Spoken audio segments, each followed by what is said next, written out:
I guess we're all here, so we'll just get started. I just want to, thank you for coming out today. We're about to embark on a really exciting year, our second year in the CAA in terms of Monmouth football, and I think it's going to be a historic season in the history of our football program. And I know that the players are very excited about it, as are all the coaches and everybody associated with football here. We've got a lot of new faces this year, but I think there's a very good balance between new faces and returning starters. We've got 9 returning starters on the defensive side, 7 returning starters on the offensive side, but what's deeper than that you don't see when you just look at returning starters is the number of players who have game experience. There's 25 players on defense who have game experience. There's 23 on offense who have game experience. So I think that's going to bode well for us as we go into this season. We're a veteran team. We're a deep team. And yes, we do have some new faces in a variety of positions, but I think that they've been able to incorporate very seamlessly into the fabric of the rest of the team. I think the one thing that made that possible was, or one of the things that made that possible, was the fact that a lot of the new faces joined the program in January. So they were with us for the entire winter program. They were with us for spring ball. They were with us for the 8-week summer program.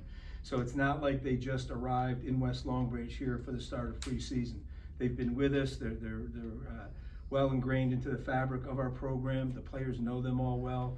So they're not really, we don't view them as new faces or new players within the program. But we're excited about the schedule. I think the schedule has a lot of challenges for us. Just aside from the CAA schedule, opening up with an FBS opponent for the first time in a couple of years down at Florida Atlantic, who themselves have a brand new coaching staff. We know very little about what they're going to do. We're trying to look at the previous stops from the coaching staff, be it at Houston, University of Texas, or Ohio State, which is kind of where they all came from. And in addition to that, we have Patriot League members, Lehigh and Lafayette. And then, of course, the 8 games in the CAA, many of which will be first-time opponents, guys that teams that we did not play last year. Teams like William and Mary, teams like Elon. That'll be a challenge for us. 3 of the teams in the CAA that we're going to play are ranked in the top 20 preseason poll. You throw an FBS team in there and you have to look at it and say it's quite a formidable schedule.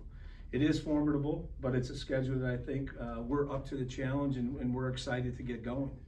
And just to give you a little bit of recap on the preseason period so far, we just finished practice number 14 today. We were allowed 25 practices before we play. We're going to have a major scrimmage tomorrow, which will be our second of the preseason period, which will, I hope, answer a lot of questions or any remaining questions that we still have. And then we still have Monday, Tuesday, and Wednesday mapped out is still part of the preseason period. Now, whether or not we take advantage of each one of those days as preseason, or we start moving ahead and getting ready for the opener, that will be determined really on how we come out of it tomorrow, and where I think we are from a technical standpoint, where we are from a schematic standpoint, and certainly where we are from a health standpoint. And speaking of health, we've been fortunate. There's been days where we've had quite a few guys on the injury list, but fortunately, and hopefully this lasts through tomorrow, there's no serious injuries where somebody is lost for the season or lost for an extended period of time. Everybody is due back. As a matter of fact, I think all but 1 or 2 will be back for the opener, so I'm excited by that. Actually, today we had 12 guys come back that hadn't practiced in a few days. Now, I don't know if that has anything to do with there's a scrimmage tomorrow, but usually it does. I'll open it up to any questions that anybody may have. I'm happy to entertain anything you might have. You talk about experience. What is it that Marquez brings as a 5th-year player, a graduate player, to that position that can really help this team? Well, he brings just those 2 things. He's a 5th-year player. He's a graduate. He's been a 3-year starter. He's achieved at a very high level at his previous school, which is Sacred Heart. He's played for championships in multiple seasons there. He was the leader of their offense. He was a very dynamic player for them. And we really believe that he's a guy that can step in and with the other weapons that we have surrounding him on the offensive side, can step in and really do some very good things there. Coach, you mentioned wanting to answer some questions in the scrimmage tomorrow. What would kind of be your message to the team heading into that scrimmage? What are you looking to see just in general? Well, there's a couple of different things. First of all, there's some guys who've been out with injuries, who didn't have the advantage of playing in the first scrimmage. Tomorrow will be their first, not live work, but first scrimmage type situation, and it's important that they show well. There's some questions in the depth in a lot of positions. I mean, I could tell you who our top 3 receivers are, but 6, 7, and 8 maybe still needs to be determined. I could tell you who the top 2 tight ends are, but number 3 is up in the air. Our 5 offensive linemen are set, but I don't know, and we're pretty good idea who 6 is, but I'm not sure about 7 and 8. In the secondary, I know who the first 5 are. I know the guys that will play in the dime package, but who the other guys that will round out that 10 to 12 that will travel. Same would be true with the linebacker position. And the defensive line is probably one of the deepest positions we have on our team. And it's going to be tomorrow will really give us more information along the lines of determining how that will all shake out, meaning who's going to get the lion's share of reps come game day, who's going to be a guy that we'll use to spell others, who will be a guy in a specific rotation, things like that. Kev, what is it about this defense, you kind of went through it there, that can make this unit better than it was last year? What are you seeing in practice? The biggest thing I think that I've seen is a veteran presence and experience. Last year, there of the defensive unit that played in most of the games, I think 7 of them were first-time starters. They had never played in really games before. They had never been in that situation, and until you actually play in games, it's not the same, as you know. The other thing is we made that transition with a lot of new faces, but it was also, it happened while we were playing new opponents. We had 8 first-time opponents last year in a conference that was at a much higher level than we were used to playing in.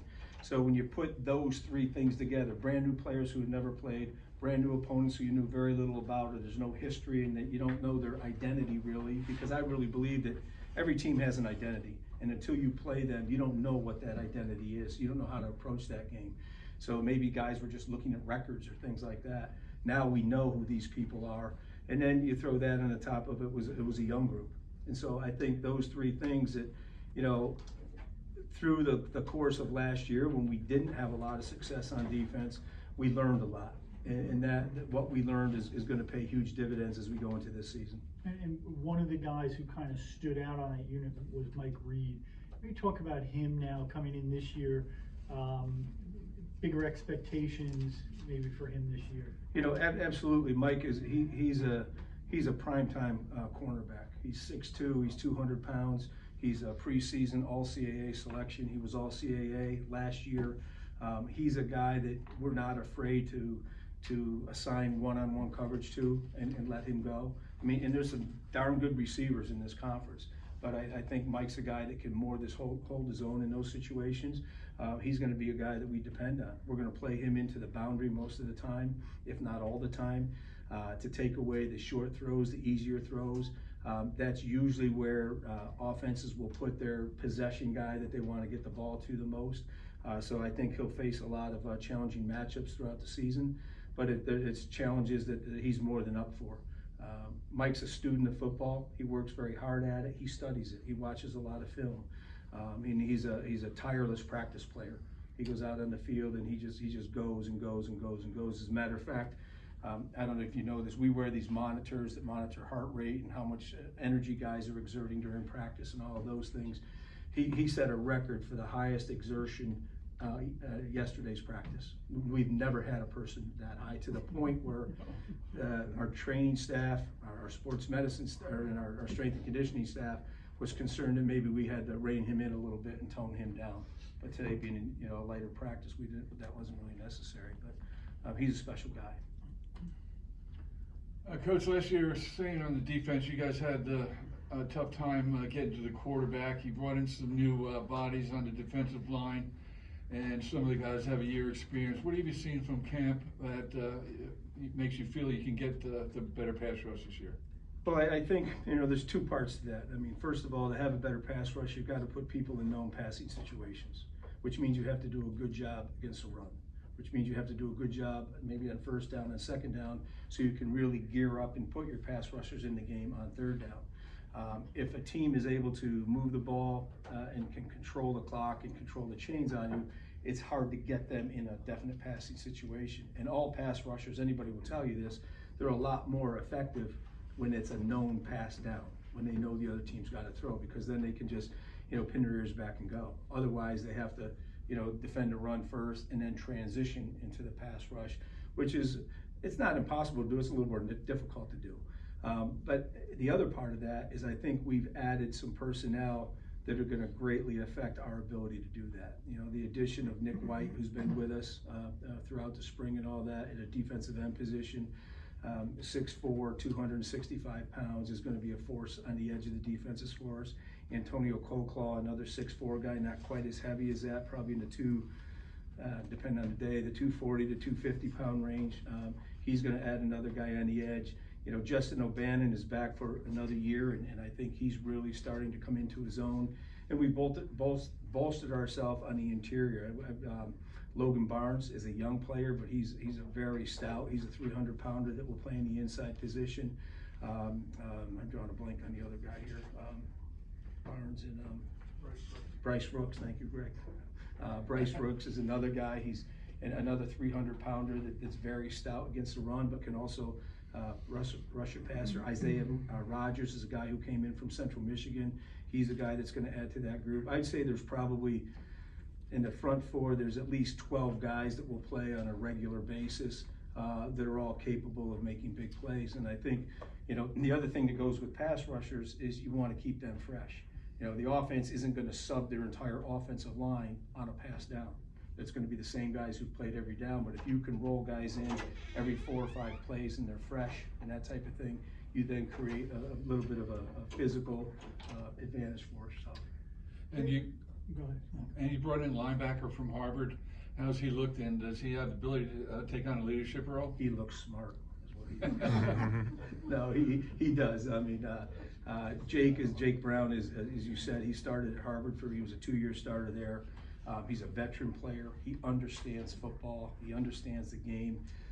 He's a guy that's really become a leader of that unit, even though he just came in January. And I think he's going to have a big impact on what we do. When Jaden gets the series off, who goes in? Well, that'll be a number of guys. I mean, you've got after Jaden, you've got I'm drawing these blanks here today. You got Sone Natoa, who's another Harvard transfer, grad student that came in from Harvard. He's kind of that bigger back type guy, 225, 230 pounds. He's going to play a lot in the short yardage packages and all that because he can get those first downs. You got Barnes, who's saw some playing time a year ago as a backup. You've got Rodney Nelson, who's another guy. He was new. He came in January as well. That's his brother is the receiver for us, a sophomore. Those 2 guys would be the top guys. You've got Mekhi Green, who's a little bit of a different type back. He's slighter, he's smaller, but he's by far the fastest person in our program. Go ahead. And what about behind your top 2 receivers on the depth chart? What will that rotation look like? Well, that still remains to be seen. TJ Spate is in that conversation. Gavin Nelson is in that conversation. Andre Tucker is in that conversation. They're all guys that are in that top 5 group. Exactly how it shakes out in terms of who's 2 or who's 3, 4, and 5, I think it still remains to be seen. But they're all guys who have shown the ability that they can play and make plays for us. Coach, you mentioned both those Harvard guys, Jake Brown and Sonia Natoa. Just big picture, recruiting from the Ivy League, they've become real popular for a lot of people in the transfer portal. Is there some peace of mind knowing that they'll be well coached, academically cleared? Well, I know they're going to be good in school. I mean, so I'm not worried about that. The rule in the Ivy League is that you can't play more than 4 years. So once your 4-year clock is up, you're done, even if you have remaining years of eligibility. And I think it wasn't until recently that you saw a number of these guys that have graduated from the Ivy League schools looking to go play an additional year. We do have some, I don't want to call it restrictions, but we're very careful when we bring in any transfers. They've got to be from guys that are from our normal recruiting footprint. They've got to be guys that we had an existing knowledge of. We knew of them in high school. We tried to recruit Jake Brown. He's from Sparta. Sonny Natoa is from Emmaus High School in Pennsylvania. We tried to recruit him. Marquez, from St. Joe's down in Philly. We tried to recruit him, but at the time, I think it was when we took Tony Musket. So they're all guys that we have knowledge of. We know them. We know their high school programs. We know their high school coaches. So that gives me a little bit more peace of mind when you go in to bring a transfer. There's no way we're going to turn into transfer you, like some schools are, where they're bringing in. I mean, our first opponent has 70 transfers on their roster right now. You know, that's not what we're going to become. That's not how we're going to build the program.